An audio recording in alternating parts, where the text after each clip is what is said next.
Bom, então, boa tarde a todos e todas. Hoje recebemos o Dr. Diego Castro. Ele tem formação, ele é graduado pela Universidade Federal de Lavras, de Ciências Biológicas, tem mestrado e doutorado pela FMG, Programa de Ecologia, Conservação e Manejo da Vida Silvestre. Atualmente é pós-doutorando na mesma instituição e programa. Ele trabalha com ecologia de ambientes aquáticos, com foco em macroinvertebrados bentônicos. Então, Diego, você pode se apresentar melhor ou então começar a sua apresentação. Muito obrigada. Beleza, Ana. Obrigadão pelo convite. É um prazerão estar aqui, podendo falar um pouquinho. E aí eu vou falar um pouquinho aqui sobre a importância, né, da vegetação ripária para a conservação da biodiversidade aquática. Então, eu vou fazer uma breve introdução aqui, falar um pouquinho da legislação ambiental, dos usos da água, os principais impactos, e falo um pouquinho também sobre os principais trabalhos que eu tenho participado nos últimos anos, né, dentro da linha de pesquisa que eu trabalho, lá no Laboratório de Ecologia de Bentos, da FMG, sobre orientação do professor Marcos Calisto, a qual já estou há 10 anos. Então, mais uma vez, obrigado aí pelo convite. Então, nós sabemos que a maior parte da água do nosso planeta ela é salgada, né, cerca de 97,5%, e apenas 2,5% é água doce. 2,5% de toda essa água é água doce. E desses 2,5%, apenas uma pequena fração, de 0,06%, ela está diretamente disponível para nosso uso, nas águas de rios e de lagos.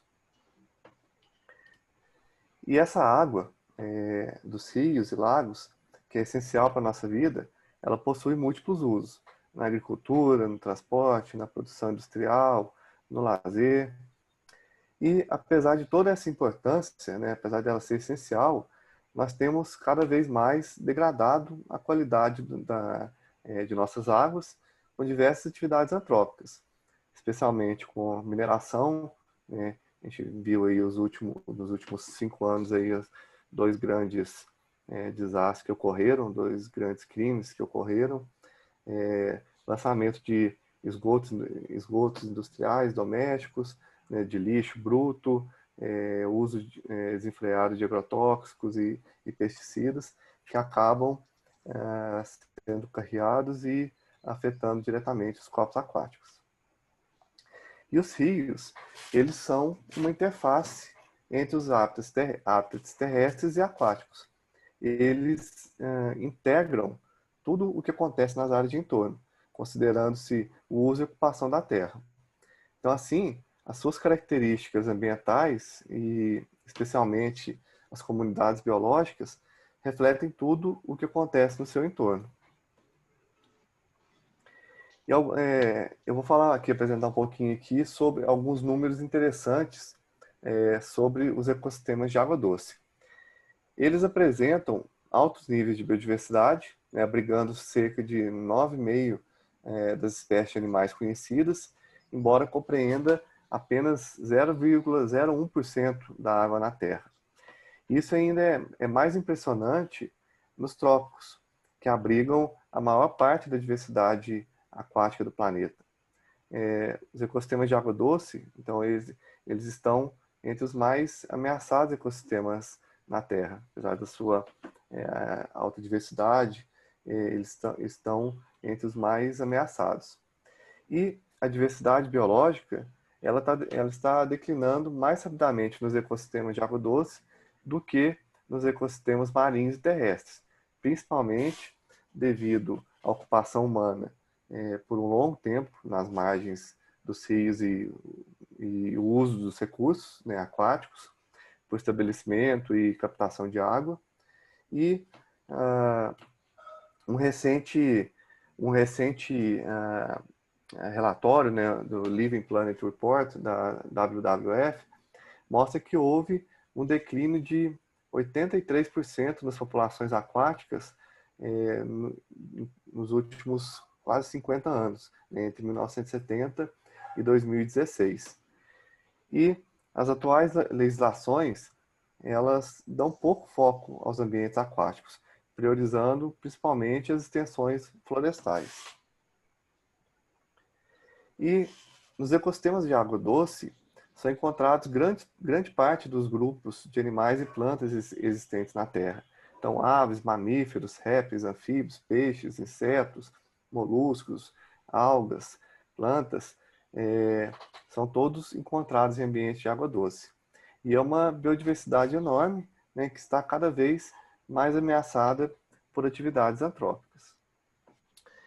E quais são as principais pressões antrópicas nos ecossistemas de água doce? Então, as principais são fragmentação e degradação de hábitats, a sobreexploração de recursos, então, tanto da água em si, quanto dos recursos que se desenvolvem dentro dela, então peixes e outros recursos. A poluição e a eutrofização são grandes problemas, grandes pressões que afetam muito os ecossistemas de água doce. O estabelecimento de criação de novos barramentos, né, de usinas hidrelétricas que causam mudanças de fluxo, impedem migração de espécies, então também são um grande problema. A introdução de espécies exóticas e a intensificação no uso da terra, especialmente em zonas ripárias. E só fazendo um parênteses aqui, eu gostaria de citar esse trabalho, talvez vocês já conheçam, que traz novas ameaças emergentes à biodiversidade aquática. Então, além daquelas já citadas anteriormente, essas são ameaças que vêm aparecendo nos últimos anos e, para muitas delas, ainda não se sabe o real efeito sobre a biodiversidade aquática. Então, aqui posso citar as mudanças climáticas, doenças infecciosas, expansão de energia hidrelétrica, que tem causado extinções e provavelmente irão causar mais extinções, né, ao longo do tempo. E outras ameaças, algumas novas, como nanomateriais e microplásticos, ainda não se sabe como que a biodiversidade irá mudar, né?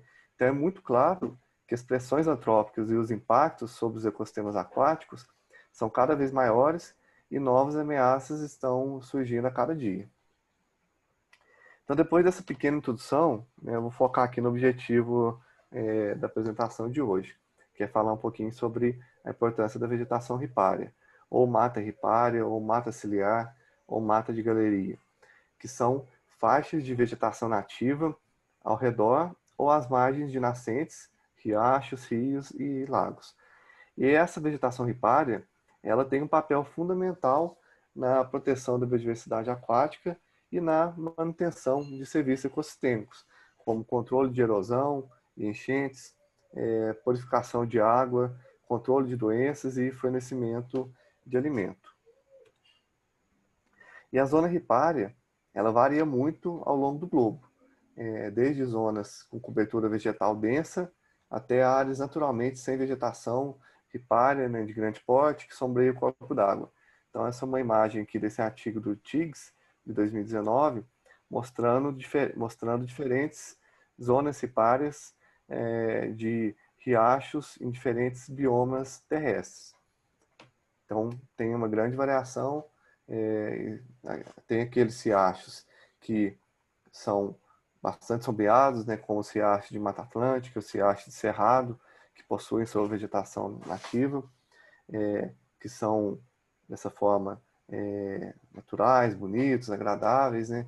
Essa aqui é uma imagem de um riacho no Cerrado. E temos também riachos dessa forma, aqui um riacho na Serra do Cipó, que tem a sua vegetação ripária natural, embora com pouca cobertura de dossel, naturalmente com pouca cobertura de dossel. E temos transformado em ambientes assim, né, que são bastante degradados, sem suas formações naturais, e até ambientes deploráveis como esse, que são altamente poluídos e toda a sua estrutura foi modificada. E essas pressões antrópicas sobre as zonas ripárias, elas são históricas. Desde que a civilização humana existe, ela se desenvolveu às margens de grandes rios, Então, na região da Mesopotâmia, no Egito, na Europa, todas as grandes civilizações se desenvolveram às margens de grandes rios, e com isso, esse impacto, essa pressão nas zonas ripárias existe desde que as civilizações humanas existem. Então, nesses ecossistemas, nas zonas ripárias, a interação entre os ambientes aquáticos e terrestres acontece através da vegetação ripária, que, dentre diversas funções, regula a transferência de energia e matéria entre esses sistemas, atua na retenção de sedimentos e nutrientes e contribui na entrada de matéria orgânica e na regulação microclimática, além de funcionarem também como corredores ecológicos, ligando fragmentos. Então, dessa forma, a gente pode ter uma noção do quão importante é a vegetação ripária para a conservação da biodiversidade. Assim, as pressões antrópicas no entorno, elas são diretamente refletidas dentro dos cursos d'água. A ausência de vegetação ripária, ela resulta em severas modificações em comunidade de organismos aquáticos, tanto em caráter taxonômico quanto em caráter funcional. E como que a legislação de proteção florestal e uso da terra aqui no nosso país? Então, o Código Florestal Brasileiro, né, a Lei 2.651 de 2012, é a lei que institui as regras gerais sobre onde e de que forma a vegetação nativa do território brasileiro pode ser explorada. E ele determina, o código determina que as áreas que devem ser preservadas e quais regiões são autorizadas a receber os diferentes tipos de produção rural. Então, o primeiro código florestal, ele data de 1934 e foi sofrendo várias modificações ao longo do tempo. Até que em 1965, ele se tornou mais exigente, com regras mais rígidas. Porém, em maio de 2012, o atual código, a atualização desse código, ele reduziu a proteção ambiental das versões anteriores, anistiou várias áreas vários agricultores e pessoas que desmataram áreas que não era permitido. Então, esse código ele abriu uma brecha nesse sentido. E, diante da importância da vegetação ripária, a legislação ambiental ela prevê e assegura a preservação dessa vegetação nativa dentro de valores de referência em função da largura do corpo d'água. E essas áreas são denominadas APPs, Áreas de Preservação Permanente. Então, o tamanho dessas APPs, ela varia em função da largura do rio. Então, em rios e riachos com menos de 10 metros de largura, a largura da vegetação ripária tem que ser de pelo menos 30 metros. E conforme o rio vai aumentando, o riacho, a largura desse riacho vai aumentando, a largura de vegetação ripária também vai acompanhando, vai aumentando. Então, em riachos de 10 a 50 metros, a vegetação mínima a vegetação ripária mínima é 50 metros, até rios com mais de 600 metros, que devem ter pelo menos 500 metros de vegetação ripária preservada. E como que é essa legislação em outros países? Então, aqui eu achei um estudo que avaliou o uso, como a legislação que determina a proteção dessas áreas de preservação permanente em diferentes países, que são 7 entre os 10 maiores agroexportadores. Então, esse estudo ele pegou dados da legislação da Argentina, Brasil, Canadá, China, França, Alemanha e Estados Unidos. Confesso que achar informações sobre legislação de outros países é complicado, é bastante complicado. Inclusive, nesse estudo que eu utilizei como base, que é da Input Brasil, que é uma ONG brasileira, eles relatam isso, e eles tiveram parcerias, tiveram auxílio de advogados, né, de outros países para ajudar a entender um pouco como que é essa legislação, né, desses outros países. Então, uma parte interessante desse trabalho é que o Brasil possui a maior extensão de cobertura florestal, né, dentre esses países avaliados, com predominância de vegetação nativa. Então, o Brasil, dentre os países aqui, ele possui a maior porcentagem, a maior área, né, a maior extensão de florestas, né, de cobertura florestal em relação aos outros. E há uma grande variação da área produtiva entre os países selecionados. Por exemplo, apesar do Brasil possuir em torno de 59% de cobertura florestal, que é equivalente a quase o dobro dos outros países, né? Quando a gente olha a China tem 22%, França 31%, e assim vai, as terras com produção agrícola, elas ocupam apenas 34% do seu território, principalmente com atividade pecuária. E na França, por outro lado, a cobertura florestal ela ocupa 31% do seu território e as atividades agrícolas ocupam em torno de 52% da área do país. E os países eles adotam políticas relativas à proteção e uso de áreas ripárias para atingir diferentes finalidades, tais como qualidade da água, estabilidade do solo e preservação da biodiversidade, dentre outros. Assim, a vegetação e a largura das zonas de proteção ripária, elas podem variar bastante, né, de um país para outro, dependendo do objetivo a ser atingido. Então, o Brasil, em relação às regras de proteção, se é obrigatório ou voluntária, o Brasil é o que possui as leis mais rígidas de proteção de área ripária. Em alguns países não há sequer legislação federal. É o caso da Argentina e Canadá.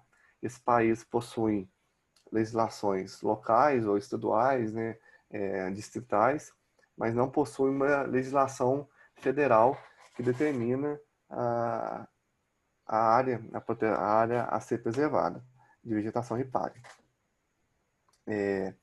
O Brasil ele possui as maiores faixas marginais de proteção de zona ripária, entre 30 e 500 metros. Na França e Alemanha, por exemplo, a largura mínima é de 5 metros.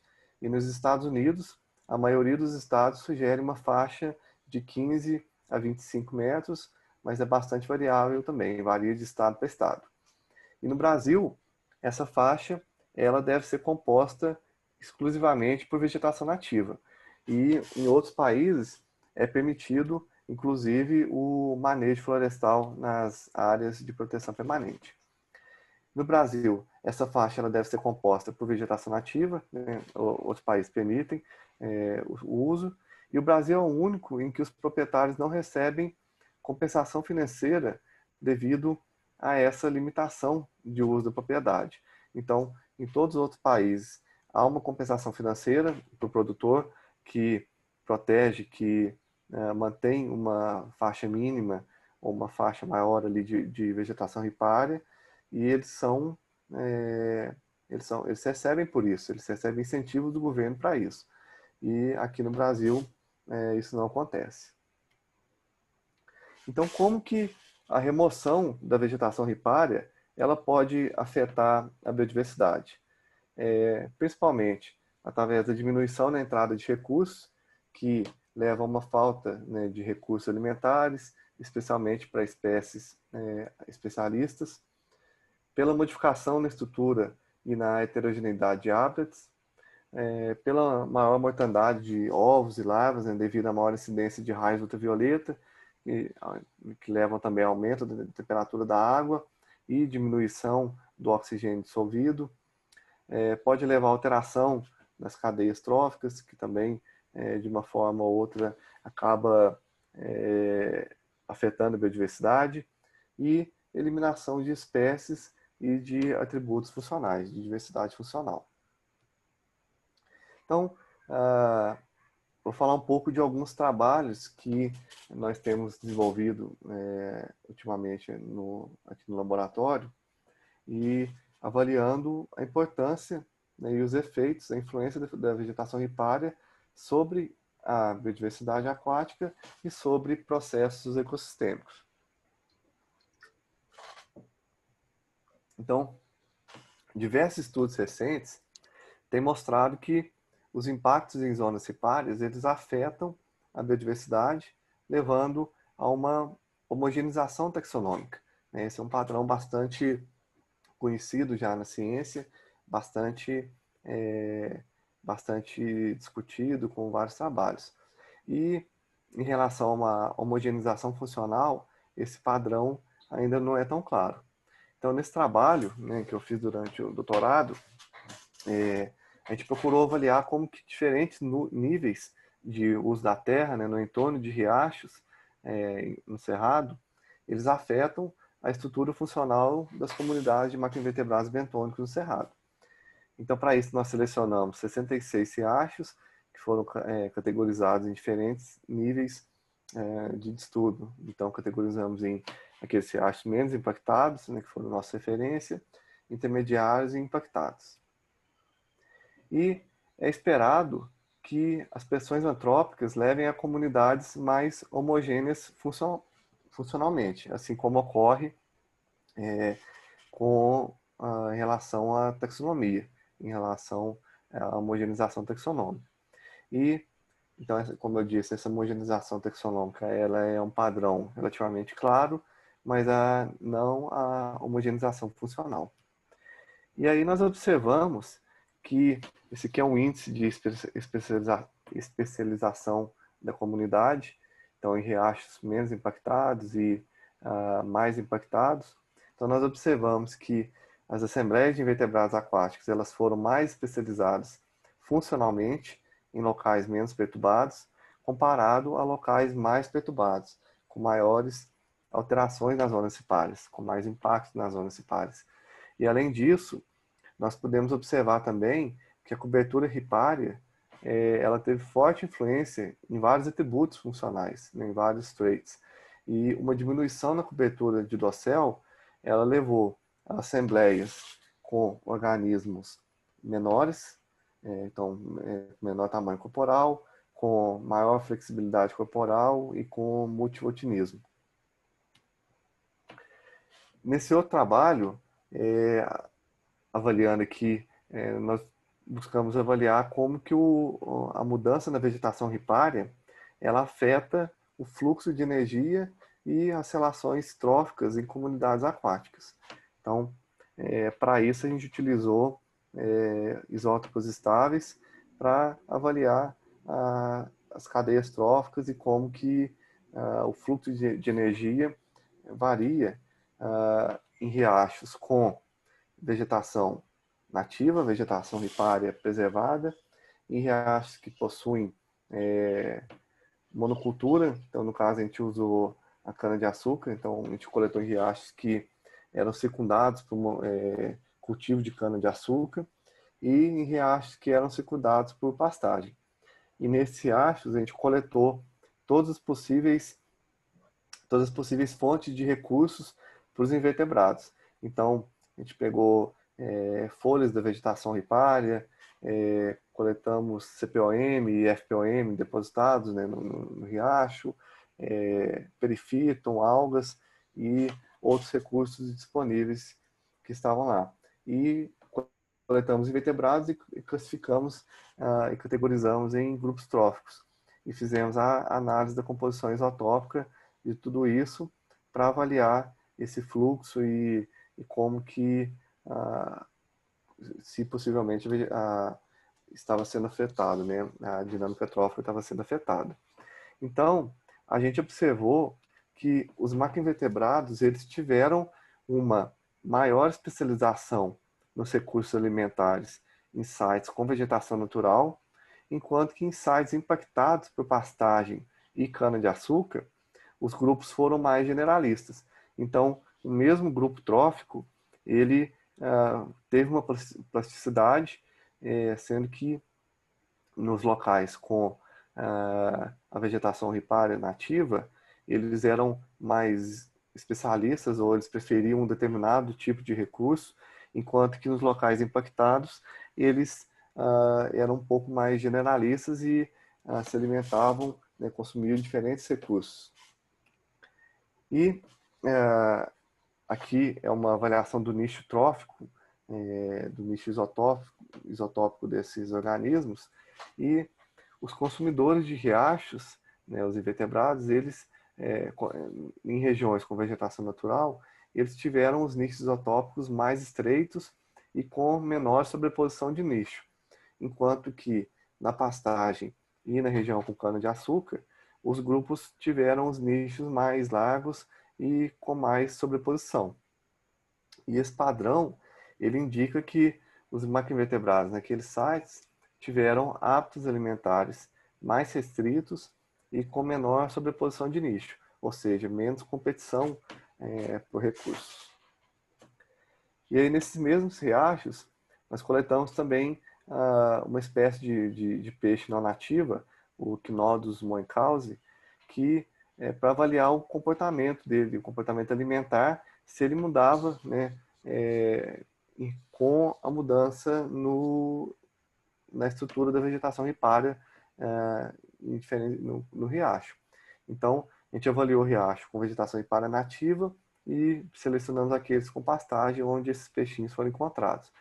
E aí nós observamos que a espécie ela muda a sua dieta de acordo com as condições da vegetação ripária, apresentando um comportamento mais oportunista. E isso é muito importante, é muito relevante no campo da conservação, porque essas espécies elas apresentam uma maior plasticidade alimentar e são favorecidas em ambientes sob impacto antrópico. Então, a gente vê a importância disso, e especialmente em espécies não nativas, em espécies introduzidas, e elas tendem a se desenvolver mais, elas têm uma maior competitividade ali, talvez por essa capacidade, essa plasticidade alimentar que elas possuem. E aqui um outro artigo recentemente publicado, né, onde a Kelly liderou, onde nós avaliamos como que ações antrópicas nas zonas ripárias geram estressores locais que afetam a biodiversidade e selecionam algumas características funcionais específicas dos macroinvertebrados. Então, como principais resultados, aqui a gente fez uma RLQ, onde esse primeiro gráfico aqui são as espécies, então isso é uma ordenação, né, de três caminhos, e aqui tem as famílias, aqui os atributos e aqui as métricas de uso, as métricas ambientais que a gente utilizou, que são influenciadas por alterações na vegetação ripária. Então, o que a gente observou? Que uma maior porcentagem de sedimentos finos, então uma alteração na vegetação ripária que causa, né, um aumento na porcentagem de sedimentos finos, leva a um aumento de organismos com formato esférico, que tem fase adulta aquática e que tem estágios adultos longos. A gente viu também que locais com uma maior diversidade de substratos, os organismos tendem a ser atachados, né, aqueles que ficam de alguma forma colados ou conseguem se agarrar ao substrato, são mais hidrodinâmicos e com tempo de vida mais curto. E uma maior alterações na vegetação que levam a um aumento na temperatura da água, selecionam organismos com tempo de vida mais curto e com uma menor flexibilidade corporal. E aí, eu selecionei um outro artigo aqui, esse recente artigo publicado na Journal of Applied Ecology, onde os autores fizeram uma revisão para buscar informação que suportasse o manejo efetivo de zonas ripárias, né, em zonas tropicais, em áreas tropicais. Então, esse trabalho ele compilou larguras de vegetação ripária mínima que são necessários para se manter processos ecossistêmicos e biodiversidade aquática. Então, aqui zonas tropicais, né, regiões tropicais, aqui regiões temperadas, e aqui a largura em que é preciso manter, de acordo com os trabalhos, para se ter, por exemplo, uma boa qualidade de água, controle microclimático na zona ripária. E aí eles viram que havia pouca evidência, né, pouca evidência disponível para regiões tropicais, e nenhum estudo dava recomendações explícitas de largura de vegetação ripária necessárias para proteger a biodiversidade em ecossistemas de água doce tropicais. Então, pesquisas explorando limites e tipping points são necessários. Então, quanto que é necessário proteger e restaurar para prevenir colapsos da biodiversidade aquática? A faixa de proteção, né, determinada pela nossa legislação, ela realmente, né, ela protege de fato essa biodiversidade? Então, foi baseado nessas duas perguntas que, e com as poucas recomendações, né, com base científica de largura de mata ripária necessárias para proteger a vida aquática em ecossistemas ripários, foi recentemente publicado esse trabalho, em que contou com a participação de 50 pesquisadores, né, de 26 instituições de pesquisa do Brasil, tentando responder essas perguntas. E aí, o objetivo foi avaliar os limiares de perda de vegetação ripária, né, que causam um declínio abrupto na biodiversidade aquática. Então, para isso, foram utilizados imagens de satélite para detectar mudanças no entorno dos riachos. Os autores, então, combinaram esses dados com estimativas de limiares de alteração da biodiversidade baseados em indicadores biológicos. Ou seja, quando vários indicadores biológicos apontam para uma mesma resposta, é possível distinguir um ponto de corte que acontece em vários locais. E aí, então, foram compilados dados do Brasil todo, exceto na região do bioma Caatinga, em que não havia dados suficientes disponíveis, e não na região do Pantanal. E aí, quais foram os principais achados, as principais respostas aqui? Que não existe um número mágico, né, sobre o quanto de cobertura é preciso, mas é necessário um tamanho mínimo. Obviamente, quanto maior for a APP, a área de preservação permanente, menor é o risco de ultrapassar os limites, né, os limiares que levam a declínios de biodiversidade aquática. E só que avaliando um tamanho mínimo de 50 metros de vegetação nativa nas margens de rios, foi observado que a perda de apenas 6,5% dessa vegetação ripária foi mais do que o suficiente para alcançar declínios acentuados de biodiversidade. E na Amazônia, por exemplo, esse valor foi de apenas 3%, né, que é ainda mais preocupante. Então, em áreas com mais de 500 metros de proteção ao redor de rios, foi necessária uma perda 4 vezes maior, né, de vegetação nativa para que os limites de biodiversidade fossem ultrapassados. Então, na prática, isso quer dizer que qualquer alteração dentro dos 50 metros no entorno dos riachos já é suficiente para desencadear grandes mudanças na biodiversidade aquática. E quais são, nesse artigo também, são citadas algumas estratégias que podem ajudar a proteger a biodiversidade aquática brasileira. Então, a legislação brasileira, apesar de bastante rigorosa, ela não é respeitada, né? Então, os municípios, eles podem criar regras mais rígidas. Então, tem vários exemplos de municípios aqui no Brasil, por exemplo, no Bonito, no Mato Grosso do Sul, algumas cidades, alguns municípios no estado de Goiás já têm legislações específicas que determinam áreas de pelo menos 50 larguras de vegetação ripária de pelo menos 50 metros às margens dos riachos, independente do tamanho dele. é preciso também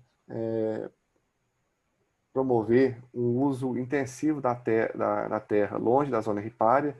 Então, a gente precisa de alimento, a gente precisa de agricultura, mais que a gente precisa da pecuária, mas que essas atividades elas tenham seu uso respeitando esse limite de vegetação ripária. Então, que o uso intensivo ele seja longe dessa vegetação ripária.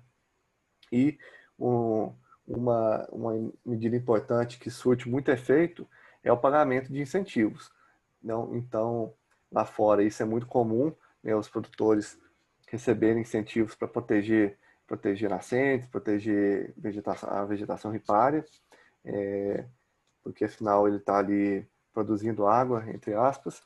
E aqui no Brasil tem um exemplo da cidade de Extrema, né, no sul de Minas Gerais, que é uma cidade que paga os produtores para proteger as nascentes de água lá. Então, aquele produtor que seca as nascentes de água com pelo menos 50 metros, né, e evita ali, não deixa que o gado acesse e tudo mais, ele tem uma série de benefícios, e isso já tem estudos mostrando um aumento na quantidade e na qualidade das águas da região de Extrema. E para finalizar, eu gosto sempre de deixar esse artigo aqui da nossa Constituição, né, que é o artigo 225, que fala que todos têm direito ao meio ambiente ecologicamente equilibrado, que é um bem de uso comum do povo, essencial, né, à qualidade de vida, e impondo-se ao poder público e à coletividade o dever de defendê-lo e preservá-lo para as presentes e futuras gerações. E a gente sabe, a gente tem visto aí que essa lei, né, um artigo da nossa Constituição, tem sido, ela não tem sido obedecida, tem sido desafiada aí tanto pela população quanto pelos políticos, né? Então, eu queria agradecer muito aí o convite, agradecer a Ana e todo mundo aí do laboratório pelo convite, e eu queria agradecer, né, eu faço parte do Laboratório de Ecologia de Bentos, da UFMG, sou pós-doutorando lá, e esses aqui são os nossos principais financiadores lá, são projetos P&D, né, com a CEMIG e ANEEL. E aí, se tiver ficado alguma dúvida, então estou à disposição. Muito obrigado aí pelo convite.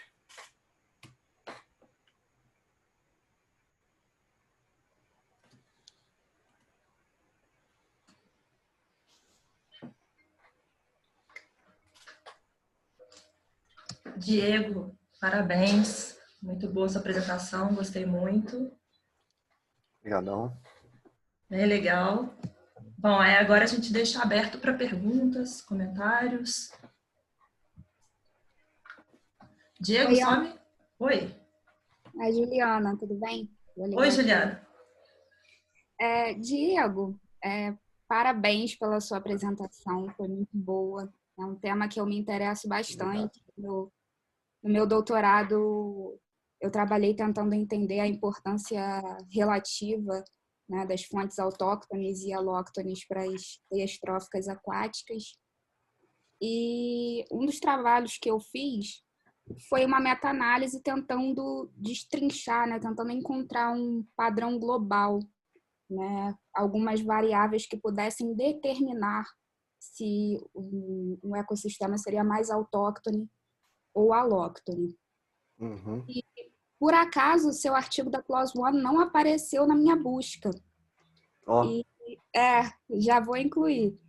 E uma coisa que eu percebi quando você mostrou o gráfico da sua contribuição é que parece que ele suporta, né, uma ideia que tem sido bem debatida ultimamente, de que a importância das fontes autóctones ela é desproporcional à disponibilidade dela no ambiente, que você mostrou no seu gráfico se eu não me engano, dos riachos com vegetação nativa, né?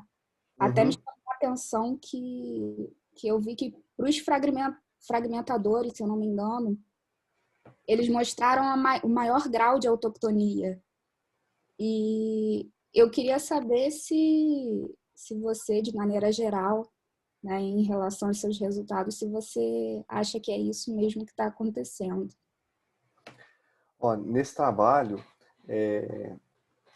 a gente não quantificou a produção autóctone. Então, eu acho que para tentar responder essa pergunta, né, se a contribuição ela é desproporcional, eu acho que seria importante quantificar, né? Então, fazer um desenho amostral bem robusto, com diferentes riachos, com diferentes coberturas ripárias, para ver ali se, primeiro, o quanto que tem de produção autóctone no riacho e depois, então, avaliar o quanto disso está sendo importante para a teia trófica como um todo do riacho. Eu acho que assim, é a única forma, talvez, de tentar, a princípio, né, que eu vejo aqui agora, a única forma de tentar responder isso aí que você falou.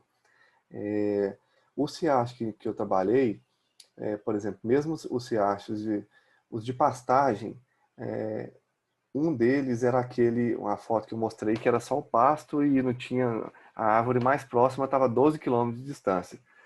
E aí, ele realmente não tinha nenhuma cobertura vegetal. Os outros, ele tinha uma cobertura um pouco mais aberta, mas ainda tinha. Então, isso poderia limitar um pouquinho também a produção autóctone ali. Mas, aí, em relação à importância, acho que é isso. A outra questão era dos fragmentadores, né? Que você perguntou.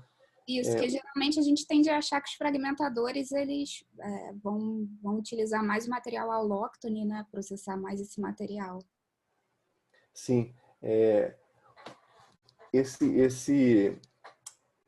O que apareceu aqui nos resultados é que na região, no Ciás, com cobertura natural, a gente não achou fragmentadores, insetos fragmentadores suficientes para fazer análise. Tinha muito pouco, a abundância era muito baixa, pouquíssimos táxons, então a gente não conseguiu material suficiente. Mas nesses riachos tinha esse camarão, que eu acredito que é um Macrobrachium, eu não sei a espécie, se é amazônico, alguma coisa assim, mas que é um camarão que ele é exótico lá na região e ele sim utiliza, ele deu assim, uma assinatura muito diferente dos outros. Então, tanto que a gente discute isso um pouco no trabalho, que talvez é uma vantagem adaptativa dele, essa capacidade de utilizar recursos que estão disponíveis no ambiente ou abundantes no ambiente e que não são muito utilizados por outros organismos. E isso talvez dá uma competitividade maior para ele. Aí isso a gente discute um pouquinho, mas não testamos muito mais do que isso. Mas acaba que nos outros riachos em que apareceu os insetos fragmentadores, o sinal foi um pouco misturado, porque acaba que o fragmentador ele está ali se alimentando, né, da CPOM, mas junto acaba vindo alga, tem perifíton que cresce ali, então essa energia, esse recurso, ele também é assimilado por ele, apesar de ele não estar ativamente alimentando daquilo, mas acaba vindo junto com esse material, com essas folhas que ficam ali e acaba crescendo junto, fungos também. Concordo com você. Então tá bom, era só isso mesmo a minha pergunta. E vou incluir o seu trabalho na meta-análise. Legal. Qualquer informação que faltar, eu pego seu e-mail com a Ana e vou te pedir. Tá, fica à vontade. Qualquer dúvida. Além dele, a gente tem mais 3 outros trabalhos a gente utilizou peixes, né? A gente coletou peixes também nesses riachos, fizemos análises também de isótopos e aí, se quiser, eu posso te mandar tudo depois. Só me manda um e-mail que eu te mando todos. Poxa, seria ótimo. Obrigadão. Não, por nada.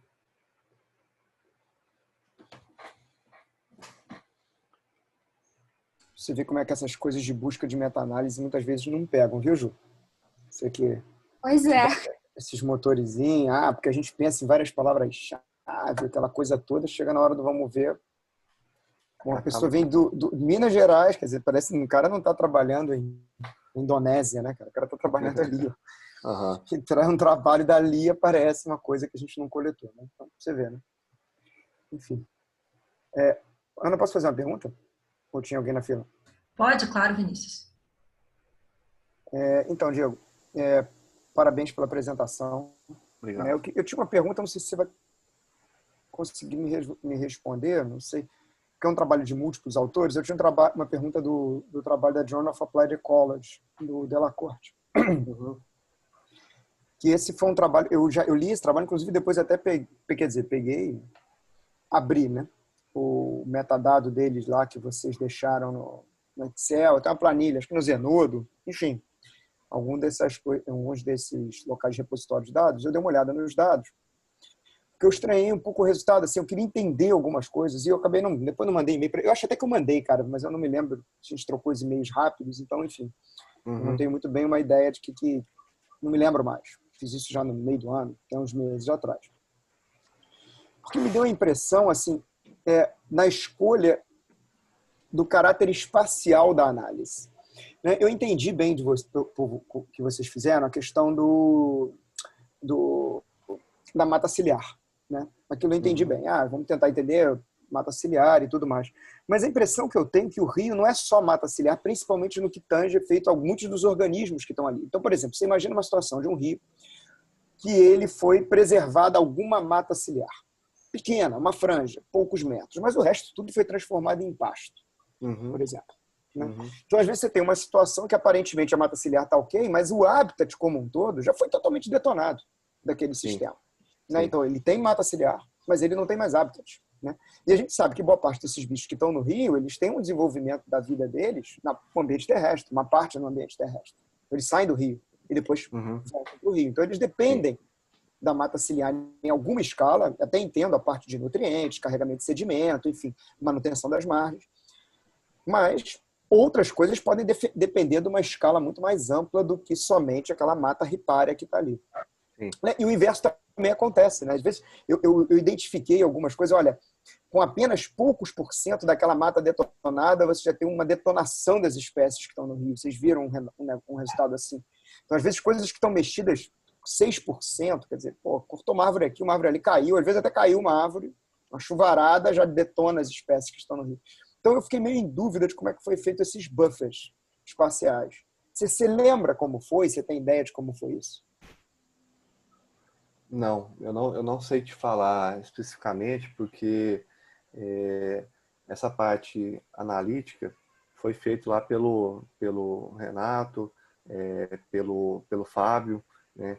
Então, assim, os coautores, eu falo por mim, pelo Marcos e alguns outros que eu conheço, a gente não participou ativamente ali das análises em si, entendeu? Eles já tinham a forma de analisar, né, as análises que foram feitas, mas eu não sei te falar, dar mais detalhes, sabe, sobre isso. Assim, a gente contribuiu com os dados e na escrita, né, do trabalho, mas na parte analítica ficou mais a cargo deles lá. Então, infelizmente, eu não sei te dar muito detalhe. O que é discutido um pouco no trabalho em relação a isso é que, assim, logicamente que, igual você falou, a influência não é só da vegetação ripária, né? Tem todo uma questão, uma escala maior que acaba influenciando tudo ali. Mas a ideia que foi tentar restringir um pouco assim essa escala mais local, né, de vegetação e tentar observar esses tipping points baseados só nisso. Mas no trabalho é discutido, fala-se que é necessário ampliar um pouco essa abordagem, tentar uma escala de paisagem um pouco maior, e também que não foi incorporado aqui é o efeito legado. Então, para os peixes, por exemplo, o resultado não foi tão claro assim quanto dos invertebrados.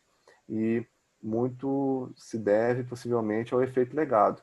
Locais que hoje estão preservados, né, a vegetação ripária se recompôs, né, houve uma recomposição ali, mas que no passado havia sido destruído. Isso principalmente em áreas de Mata Atlântica. Acho que esse foi o maior, onde deu o maior ruído, entre aspas, nas análises. E aí eu acho que é isso. Isso foi uma coisa que eu tive muita dúvida, cara, porque assim, é a questão da biologia mesmo, entendeu? Então, assim, acho que só comentando um pouco isso, qual foi a minha dúvida, né? Eu tive muita dúvida na biologia do sistema. Porque para peixe, inclusive, eu teria expectativas diferentes para peixe macroinvertebrados, baseado nesse tipo de interação com o ambiente físico externo, o ambiente terrestre, né? Então, tem toda a gente pensa coisas diferentes, claro, dependendo do peixe, tem a vida inteira no ambiente aquático, o macroinvertebrado muitos dos macroinvertebrados vão ter uma vida hora lá, hora cá.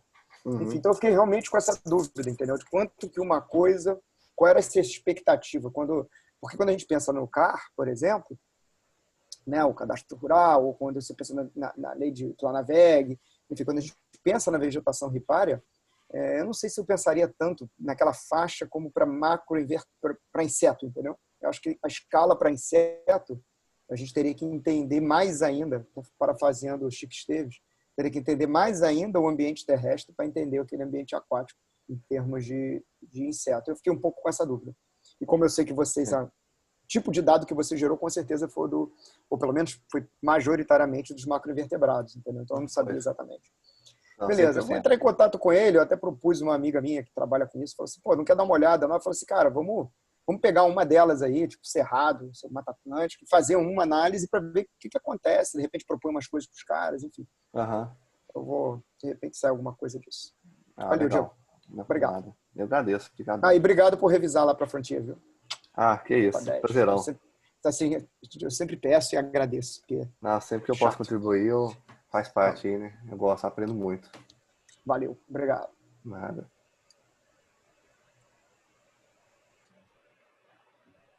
Bom, então, temos mais espaço para perguntas. Quem quiser pode perguntar pelo chat também. Eu queria fazer uma pergunta. Pode ir, Reinaldo. Oi, Diego. Parabéns aí pela apresentação, tá? Muito bacana, muito interessante, muito diversa e obrigado por contribuir aí com o nosso grupo aí, trazendo essas informações, dando esse seminário para a gente.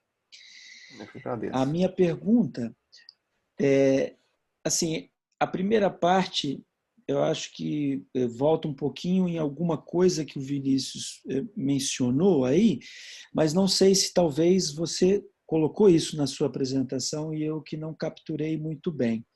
Então, ela teria a ver um pouco assim com a faixa marginal e a diversidade florística, vamos dizer, da composição dessa faixa marginal.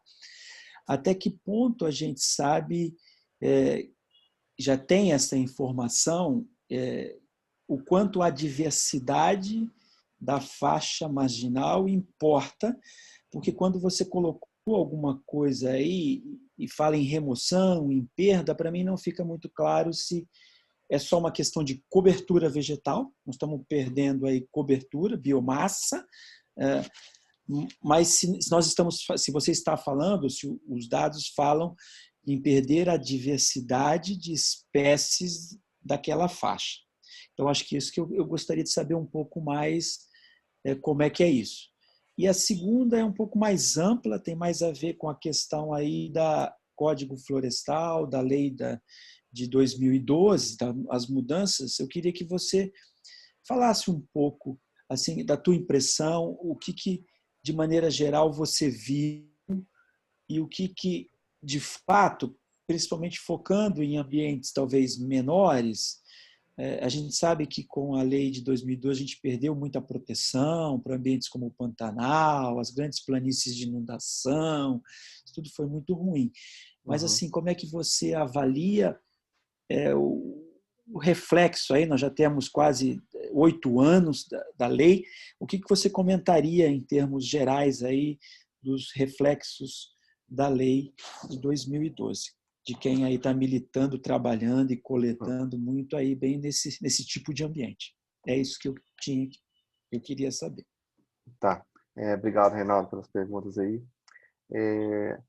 Sobre a primeira, a gente avaliou todos esses trabalhos que eu citei e que eu fiz, ou a maioria aqui que eu citei, eles, eles tratam basicamente da cobertura, da cobertura vegetal, sem levar em consideração a espécie em si, a diversidade de espécie em si. Essa realmente é uma questão bastante interessante, que eu, de cabeça agora, eu não me lembro de estudos assim que avaliem isso. Como que, se, se somente a remoção da vegetação, né, afeta, ou se também a alteração da composição da vegetação ripária ali, ela também impacta de alguma forma a, a fauna aquática, né, de insetos, de peixes. Então, eu vou dar uma pesquisada maior, porque eu fiquei curioso também agora sobre isso. Mas tudo que eu mostrei aqui é basicamente baseado na cobertura vegetal. Então, que é tudo baseado, assim, esses levantamentos são em imagem de satélite, que a gente consegue delimitar, né, a largura utilizando imagens, é, bem, como que eu vou, de alta resolução. A gente consegue delimitar a largura ali, né, com refinamento bastante significativo. E aí a questão da diversidade, né, da composição, acho que vale a pena, sim. Tanto que para a questão de decomposição, né, de dinâmica trófica ali, a gente sabe que as espécies influenciam. As espécies da mata ciliar, elas têm uma influência grande. Agora, para os outros fatores, eu vou dar uma pesquisada. Não sei te falar agora, mas é interessante. E a segunda, Uhum. se quiser complementar, fica à vontade. Não, eu só fiquei dizendo que eu fiquei pensando nisso, porque assim, já passando para o Código Florestal, ele tem lá a possibilidade de que a recomposição em áreas que forem impactadas possam ser feitas não necessariamente com vegetação nativa, né? Pois é. Frutíferas, eu acho que exóticas, inclusive. Então, isso pode Sim. levar a uma recuperação dessas áreas onde ela acontecer. Seria bom já, mas tipo assim, com alguma monocultura, algum plantio assim, poderá acontecer isso, esse tipo de coisa, né? É nisso Uhum. que eu estava pensando. Uhum. Uhum. Com certeza. E em relação à segunda, é, olha, eu não sei te falar especificamente, assim, a gente não tem, pelo menos eu não tenho trabalhado ainda com variações ou com escala temporal, assim, desde o início desse novo código para cá, se o fato desse novo código ter entrado em vigor, ah, se ele realmente causou algo significativo ou se tem sido em razão dele. Qualquer mudança que a gente tenha observado é em função dele. Uhum. O que eu tenho visto pela experiência, especialmente em campo, né, porque hoje no laboratório a gente tem uma base de dados bastante robusta, né, a gente tem quase 300 riachos coletados ao longo do Cerrado e alguma outra parte da Mata Atlântica, mas majoritariamente Cerrado. É que em locais onde tem agricultura, onde tem pecuária,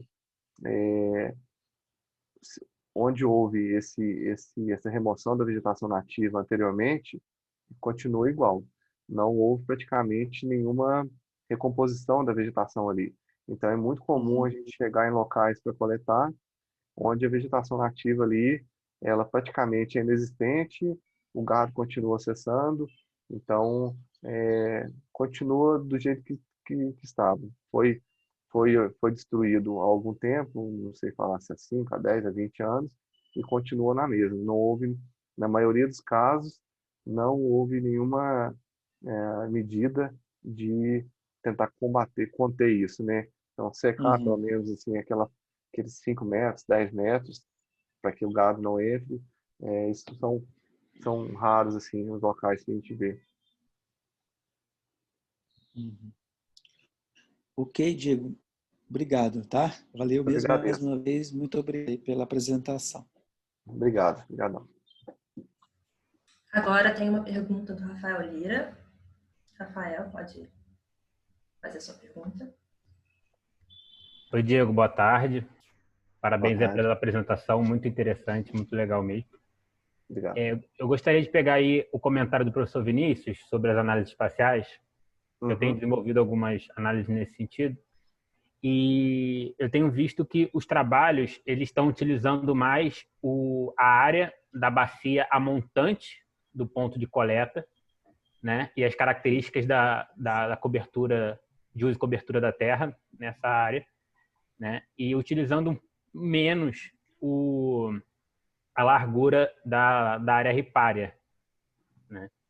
Sim. Então, aí, eu não sei, você já comentou que também não é muito ligado nessas análises, né? Mas eu queria saber mais o que você tem visto, se é uma tendência essa de pegar essa área montante da bacia e se essa largura da área ripária não seria tanto um critério muito importante nesse tipo de argumentação da preservação dos corpos hídricos e tudo mais.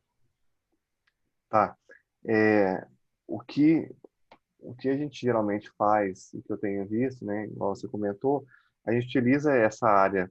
Então, a gente delimita ali o nosso ponto amostral, né, o nosso site ali, e geralmente essas medidas da vegetação, elas são feitas a montante daquele ponto, porque o rio está descendo, então naquele ponto que a gente está coletando, ele está sofrendo influência de tudo que tem para cima, né? O que tem para baixo acaba que a influência é muito pequena, né, sobre aquele ponto.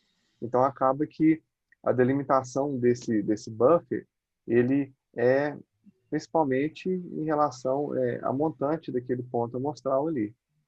É basicamente por isso, porque a maior influência sobre aquele ponto, ela vem da região montante e não da região jusante. O que a gente tem feito também assim, é pegar talvez a região toda, né, da microbacia, a montante, e pega um buffer menor na região montante daquele ponto.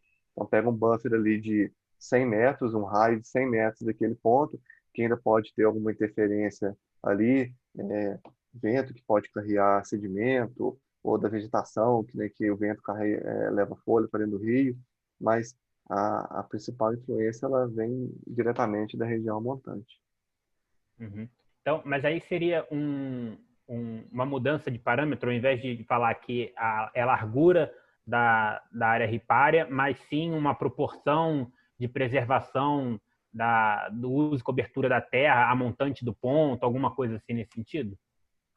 Sim, eu acho que depende da pergunta e da forma de analisar. Então, por exemplo, nesse trabalho aqui, né, do Renato, foi analisada a largura mesmo da vegetação ripária, né, numa área ali, no buffer daquele determinado ponto onde foi coletado. Mas se a sua pergunta é mais relacionada ao uso do solo em geral, daquela microbacia, ou daquela região, então se delimita esse buffer maior. Acho que vai depender da pergunta em si. Se você quer ser em relação à vegetação ripária por si, né, a largura dela, ou se do uso do solo, então numa escala um pouquinho maior, já numa escala de paisagem ali. Então é meio que varia, depende um pouquinho da escala do seu trabalho que você está abordando. Beleza, obrigado, Diego. Eu agradeço, obrigadão. Bom, agora tem uma pergunta do professor Fábio. Oi, Diego, boa tarde, colegas. Desculpa eu estar sem o meu vídeo aqui, estou na rua com uma conexão ruim a beça, mas estava curioso para ver tua fala, Diego. Eu achei muito legal, parabéns aí pelo trabalho. Obrigado. E eu perdi o comecinho da fala, eu vou recuperar depois no YouTube, mas do que eu peguei, eu fiquei aqui com duas sugestões e uma pergunta para te fazer. Pois não. Sobre essa pergunta do Reinaldo acerca do efeito da diversidade biológica da vegetação na diversidade que você está estudando, rapaz, eu me lembrei aqui, um flashback forte que aconteceu aqui, foi quando eu conheci o professor Tundizi e o professor Chico Barbosa, foi no remoto ano de 1987, olha só. Eles estavam fazendo um trabalho lindo lá no Parque do Rio Doce sobre o efeito da eucaliptocultura na diversidade dos lagos. O olhar deles, na época, era para peixe, plâncton e tal. E as perguntas do Reinaldo, eu me lembro, eles fizeram um livro sobre isso. Eu não tenho esse livro, estava até querendo me lembrar onde é que eu deixei esse livro que eu gostava tanto. E eles mostravam que os lagos, que eram circundados por Mata Atlântica, tinham bem mais diversidade biológica do que os que já eram circundados por eucalipto. Então, isso pode, talvez, esse velho estudo aí pode ser que dê alguma pista nessa direção que o Reinaldo estava perguntando, se você conseguir resgatar ele. Mas eu tenho certeza que a turma aí na UFMG, o Chico Barbosa, certamente eles têm memória disso. Era um estudo muito bacana. Legal. Um outro trabalho que eu me lembrei e que eu acho que liga um pouco com o que eu queria te perguntar é o seguinte, é um trabalho de uns colegas meus da Conservação Internacional, um estudo que já tem 10 anos, do Cristiano Nogueira e outros colegas, que eles fizeram um levantamento na época do grau de degradação de um número grande de microbacias no Brasil e a relação que isso tinha com a diversidade de peixe. Degradação de beira de rio, justamente. É um artigo que está na PLOS One. Cristiano Nogueira, Thaís Kazeker e eu acho que José Maria Silva. É um trabalho bem interessante. Aí eu fiquei pensando no seguinte, esse estudo que você faz em escala de bacia, de microbacia, se você pega dados, né, como hoje já a FBDS, outra ONG, onde eu atuei, ela tem um mapeamento muito detalhado de vegetação ripária de APP para toda a Mata Atlântica e todo o Cerrado. Esses mapas são acesso livre lá na página da FBDS. E aí eu fiquei pensando se o estudo na escala que você faz, se ele é escalável para bioma inteiro, tem como projetar isso? Ou, assim, sabendo o grau de impacto e de perda de vegetação ripária para outras bacias, tem como você projetar o que seria a perda como um todo? Ou enfim, empobrecimento biológico? Sim. Ou é um tiro muito obrigado, longo? Fábio. Não, é possível sim. Inclusive, no nosso grupo aqui, a gente tem um parceiro que é o Diego Macedo, ele é geógrafo e ele é professor também na UFMG.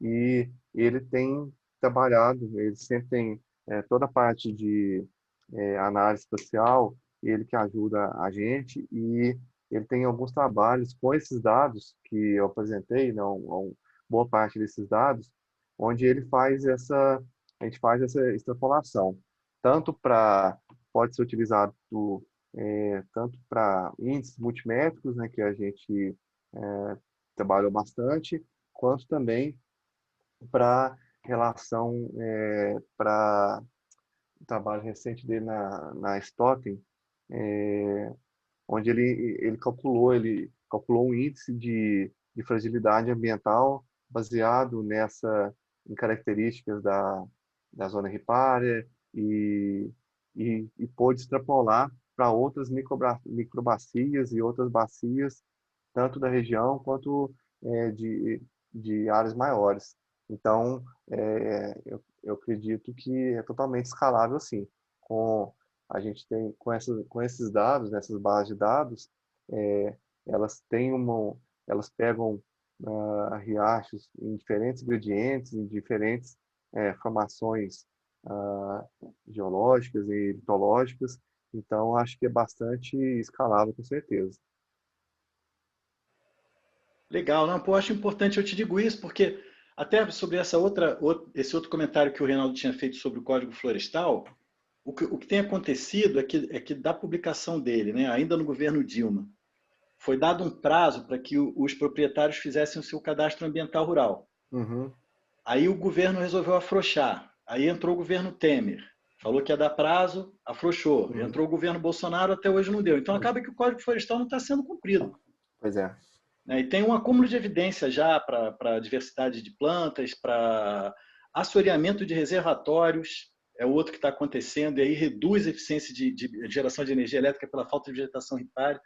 Eu acho que o elemento que você traz com os invertebrados, alguma coisa já tem para peixe, é muito rico, então tem que ir acumulando essas evidências em escala para tentar ainda, se é que há jeito de pressionar esse povo, né?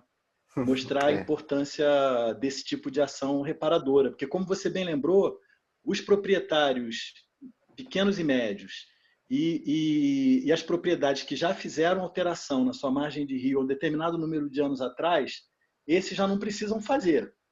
Então tem que ter sistema, tem que ter algum tipo de incentivo para que eles venham fazê-lo, até porque é caro.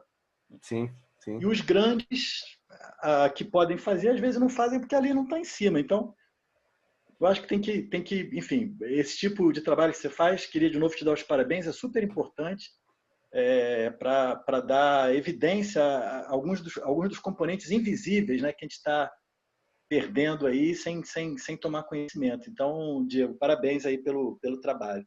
Muito obrigado, fico feliz, obrigadão mesmo. Bom, não tem ninguém mais inscrito no chat. Se alguém ainda quiser fazer alguma pergunta, ainda temos um tempinho. Bom, mas acho que não, né? Eu fiquei curiosa, foi com a questão da Ju mesmo, Diego. Daquele gráfico que você mostrou, que no pasto e nas áreas mais impactadas, os fragmentadores estavam comendo mais folha, né? Pelo menos assim, o sinal isotópico era de maior contribuição ao óctone nas áreas mais impactadas. Peraí, repete que travou aqui. Naquele gráfico que você mostrou, no segundo artigo que você publicou, que mostrava a contribuição relativa dos recursos alóctones e autóctones. Eu fiquei intrigada também com os fragmentadores com o sinal isotópico alóctone maior nas áreas mais impactadas. Você quantificou folha, porque você falou que amostrou, né? Para fazer a análise isotópica. Sim. Mas para quantificar você não fez. Para quantificação, não. tipo, disponibilidade não tinha. Não, a gente não quantificou. A gente só coleta amostra qualitativa. Então, a gente pegou a maior variedade possível ali dos recursos disponíveis. As folhas, a gente pegou diferentes folhas, né, diferentes bancos de folhas, o CPOM, e folhas da vegetação também. Então, aquelas plantas mais comuns que tinha em cada riacho, a gente pegou algumas folhas também para analisar.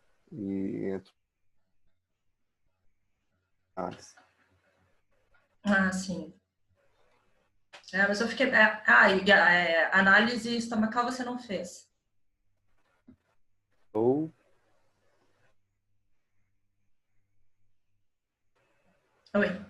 Travou. Acho que minha internet está travando. Voltou. Análise estomacal não tinha, né? Não. Tá, não, só. Você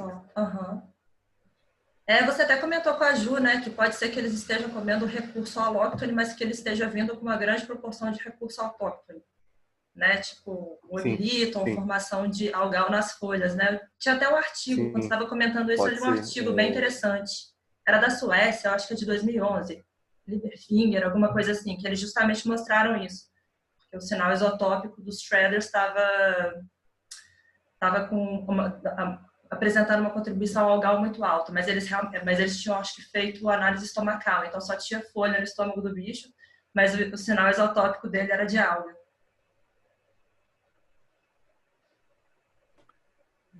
Tá travando.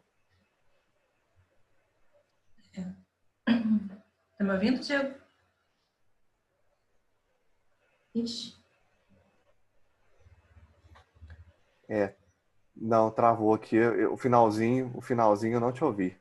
Não, eu estava comentando um artigo que era de um pessoal da Suécia. Não sei se você chegou a ver, chama Lieberfinger, alguma coisa assim o nome. É uma autora. Tem vários autores, mas a primeira é uma autora. E aí eles fizeram análise isotópica e conteúdo estomacal.